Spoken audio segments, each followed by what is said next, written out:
So I want to do my December wrap up. I hate that the glare is in my glasses. Anyways, these books were, I don't even know where to go. But basically, I did have a 5-star read, so that is good.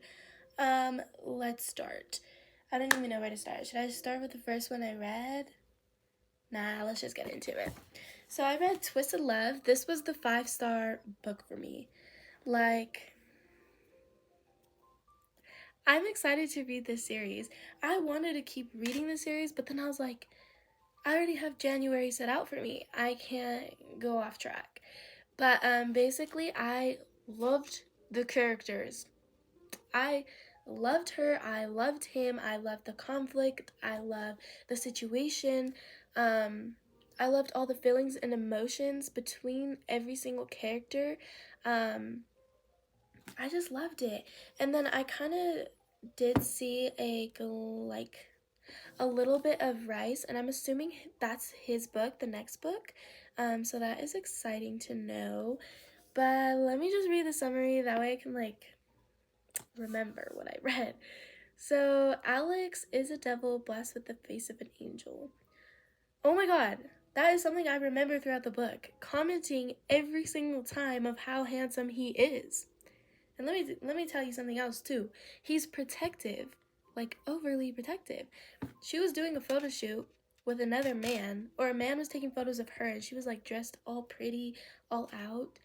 And he said no. He literally threatened the other guy's life. I wish men were really like that. Just kidding. I don't. Because in real life, that's not acceptable. In books, it's acceptable.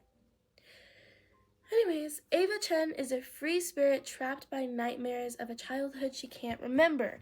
So that is another thing I appreciate so much, is when this author makes her have a past traumatically and makes him have a traumatic past, and then they both have tragedies, and then they both help each other overcome those tragedies. Like, she's afraid to swim, boom, he helps her swim. He's afraid of commitment and love, boom, he's committed and in love with her. Because he lost his whole family. It honestly did give me Batman vibes. The whole time I was just wanting to watch Batman because it just reminded me of Batman. Yeah. The next book is The Deal. I really love this one. My book buddy, she read this book, and she said she really loves the Off-Campus series. I am just starting it, kind of late to the game, but I really did enjoy it. I loved everything about it. I love when in a book you see the main male character finally have a woman who does not want to be with him at first, and then he's hooked. He's literally hooked on it. Yeah, I just love the book. Basically, he needed help raising his grades in order to continue playing hockey. She was the tutor. Yeah, it was cute. I think it was very unfortunate how his dad is kind of a douchebag. Yeah, but Garrett Graham. And then I just got, what is it? The new book, The Graham Effect. I just got that book, so I'm gonna read that. I don't know when, but I am gonna read it. I love that book.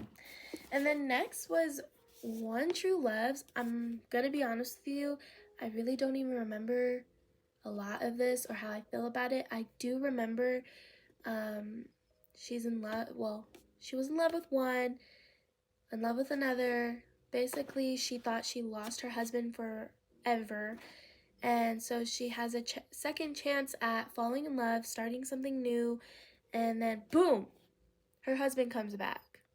And from there, you can kind of guess that it's a lot. It is literally a lot. I don't even know what it's like to be married or nothing, but I just imagine my mom losing her husband and then boom, falls. That's never gonna happen, but I'm just picturing it. I'm like, damn, I wish I wouldn't. Reading this made me not want to marry. Just thinking about that. And then the next book was Every Summer After by Carly Fortune.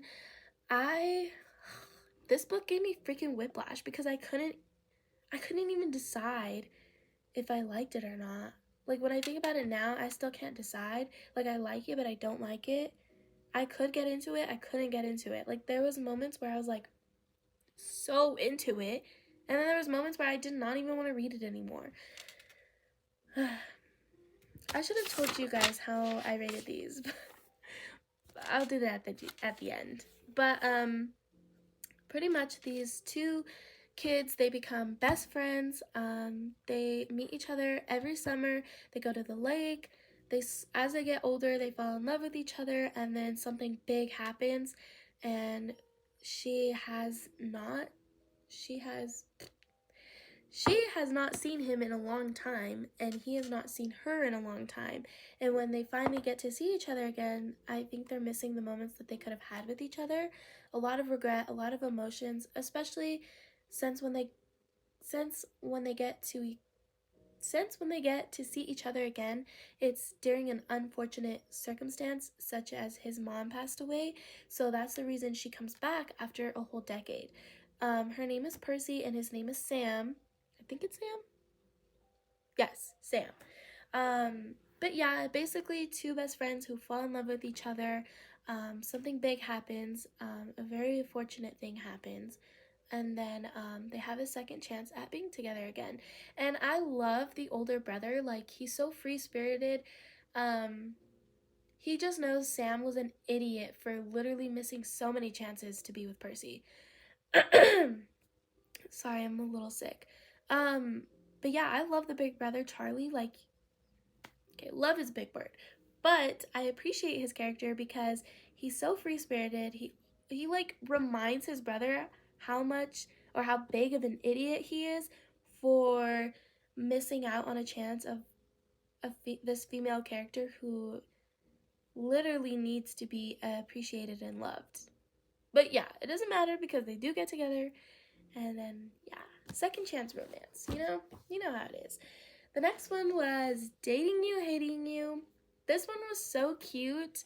I think I rated it 3 stars, 3.5 stars, so it was kind of near 4 stars. It was a cute romance. I liked it a lot and appreciated it a lot because the books before I started reading this one, were like putting me into a slump. So I was thankful for this freaking book because I was like, ah. So basically, the male character Carter and the female character Evie are very competitive people, and when it comes to work, always want to show their best, always want to be on top, and they appreciate that about each other. When you get into the book, they meet each other, go on a date, like each other, right? So this is like, yeah, they like each other, they find their chemistry with each other, they want to keep going out with each other, but then they soon learn that their companies that they work for are merging, and the position that they both have, there's only one position, so their douchebag of a boss makes them compete for it pretty much. Um, and in this work environment, women aren't very appreciated that much. Unfairness, a lot of unfairness, to be honest with you. Yeah. But basically, the main male character really does like her a lot and appreciates her for who she is. At first, he doesn't see the hardships that she has to go through as a woman working in this environment that's full of men. Like, she was the only woman at the top who worked her ass off a lot for her position that she worked for. She was a harder worker. Yeah.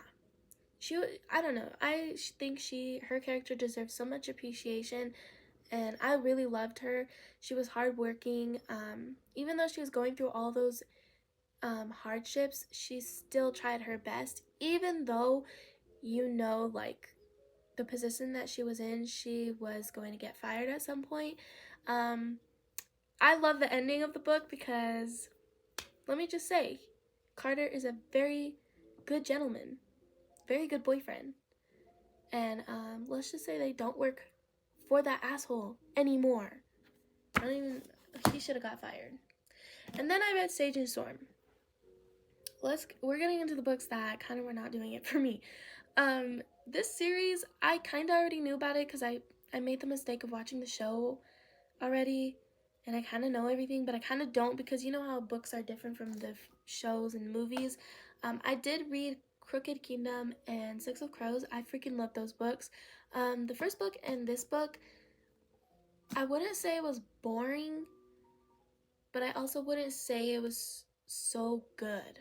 Like, for me, anyways. Like, it's not boring, but I kind of was expecting it. Like, I was kind of already expecting everything in there. I knew the characters. That I was kind of thankful for that, because sometimes when you read fantasy books, you kind of have to get into getting familiar with characters and remembering their names. But I was thankful that I knew stuff in here. I did listen to this as an audiobook, so I didn't physically read it. But can we just appreciate how pretty this is? Let me see. Like, look at it. See, you can tell I didn't read it. You can hear it creaking. But yeah, it was okay for me. It was nothing big, nothing, crazy for me. Ugh. I read 2 Colleen Hoover books. These 2 right here. Maybe Someday and November 9th. These 2 I listen to audiobooks, because that's the only way I can listen to or read Colleen Hoover books. When I pick up her books, I can't get through it. When I read It Starts With Us and It Ends With Us, that was okay for me. I liked those books. And when I started getting into those books, I thought, oh, maybe the rest of her books are good. I read Verity. I felt off for the whole month when I read Verity last year. And it was just crazy. But basically after that, I still could not get into her books. This book, November 9th, I hear so many good things about it. I see so many quotes on TikTok and BookTube. I don't even remember reading it or listening to it. I really don't remember. Maybe I'll give this one a second chance, but this one, I listened to this as an audiobook too. This one did not do it for me. Yeah, it did not do anything for me at all. It really didn't, and I don't even want to talk about it anymore. So okay, this isn't the last book, but Forever and Ever by Lucy Score. Lucy Score, she's a girl. She's my favorite freaking author, just because small town romances are my favorite. Doesn't matter. I love small town romances. I love small town movies. I love small town shows like Heart of Dixie. Love that. Love that show. Small town movies are really, really good, especially the Christmas ones. Only around Christmas, though. Only around Christmas. So basically, these 2 characters were best friends when they were younger. She dated his younger brother. But it wasn't a big breakup or anything. They were just kids finding, just finding what they like, how they like. That made no sense, but yeah, they were just kids, so that breakup was nothing. But basically she really loved the older brother, and his name is Brick. Brick is this guy who's so protective, such a big hero. He loves the town that he's in, never wants to leave it, and he did become, I want to say, a police officer, but he had a chance at loving the female character, and he kind of blew it. So she got scared, ran away, didn't come back for a long time, but she goes through something traumatic, and the only place she feels safe is with him and going to her hometown. So of course she flees there. Like, she goes there, that's her one place she thinks of. So while she's fighting something that's going on in her life, she's also finding love with him and trusting him again. And he basically earns that trust, and he also protects her. And I love all the friendship in here and the family in here. Like, Lucy Score really does it when it comes to small town romances. So I definitely recommend this book 100% if you just need a small town romance. It might not look small, but her chapters are really easy to go through because they're short, and it makes you read her books fast. Not for all people, but for some people. This one, I think I gave like 4 stars. It wasn't 5 stars for me, just because I know I've read like better small town romances by Lucy Score. So yeah, but I really loved this, and when I was reading it, it was snowing, and they live in a snowy place. I want to say Alaska. I want to say that, but I don't know. I forgot. Um, and then this one, I DNF'd. I couldn't get into it. I didn't like it, so I'm giving it to my cousin. They both die at the end. Yeah, I couldn't get into it. And then I have Kindle books that I read. There was one Kindle book that I read for December. It was A Court of a Vampire Queen. So, I don't even know where to start. Basically, I went into this book not knowing anything, not expecting anything. I went into it blindsided, didn't know what was going to happen, didn't know how I was going to feel. Basically, I didn't know about anything. Yeah, I didn't know about anything. And when I read it, I was like, this is a lot of spice going on, but I have no clue why other things are going on. So this book felt like it was all spice and no plot, and I went pretty far into the book. Keep giving it a chance, and So basically, the female character is half human, half vampire, and her father is this big guy. Like he's known for a lot of things. He's known for being scary. He's known for doing a lot of things. Basically, he is a very bad guy. She was only conceived to give him power. Vampires have the power, yada yada yada. Basically, she is sent to this vampire's house who is trapped by her father. This vampire needs blood so he doesn't dry out. He is powerful, and she's sent there to basically get pregnant, have the kid, and then dies. And she's not the first one either, so it was kind of upsetting to find that out, but let's just... She gets there. As soon as she gets there, spice. As soon as she gets there. Like, and it keeps going. It doesn't stop. It starts with the first vampire, starts with the second vampire, starts with the third vampire, and they're all into each other. So, happy for them. But I still didn't know why things were happening. Like, why was her father this bad guy? Why was he doing what he was doing?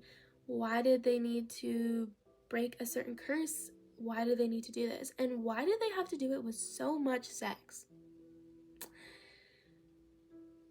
Like, I don't understand. What I did like was they all had some sort of bond. I wouldn't say love because the vampires weren't all the way there trusting her. The first vampire did trust her, did love her, I think. The third vampire did not. Had like no bond with her, I felt like. This book was not for me because it was just all spice, and I really, really, really wanted to know more about the curse, about other things, and why the things were the way they were. But you didn't really get that, and so I stopped reading it because I didn't want allspice. For December, I did not want that. I did not want it now. I don't even think I'll want it in the future. Yeah. So basically, that was a crazy book. Crazy, crazy, crazy. And I put everything in here in my book journal just to record my ratings, how I feel about a book. I usually write after I read the book. Sometimes I write while I'm reading the book if it's good. Like if it's good, I'll write while I'm reading it, write my thoughts down and everything. But yeah, that was for December. I'm just glad I found a 5-star book for December because I think I was gonna cry if I didn't find one. Just because it was the end of the year and I felt like, oh, I need to hit it off with a 5-star book, 5-star read. So basically, this was all I read for December. plus that one Kindle Unlimited book. But I think December was such a good month. I made so many new goals, so many new resolutions, um, just so many things that I look forward to. 2024, I am excited to get back to school because even though I enjoyed my break, I feel like I lost my purpose, so I need school to come back to me. That way I can get my grind on. Um, but yeah, I appreciated the month of December so much. I am still finding myself, still finding things I want to do. That includes just my regular normal life and my book life. Like, I have so many goals for BookTube, book talk, anything with books, and just for myself. So yeah, that was all of December's reads. It was a little, I felt like I was on a roller coaster, but that's okay. Iron Flame was in December. I think even a little of November. Um, I'm still reading that book, so I'm not gonna count it in here. I'm probably just gonna count it in the month that I finish it in. It is very hard to get into that book. Like, so hard to get into that book. And so hard to continue it because, and I kind of expected it. It is a big book. It is going to get hard to re enter that world for me just because I was waiting for that book for so long and then kind of is boring in the middle. Not in the middle, in the beginning. But that's okay because I'm still getting there. I'm still reading it. I think I'll enjoy it. I don't think it's going to be 5 stars though. So I will keep you guys updated on that. And stay tuned for the next video. I'm going to do my January TBR. And then I'm going to do my 2023 5-star reads. So stay tuned for that. And follow me on TikTok. That is all I have is just TikTok. And yeah. So bye.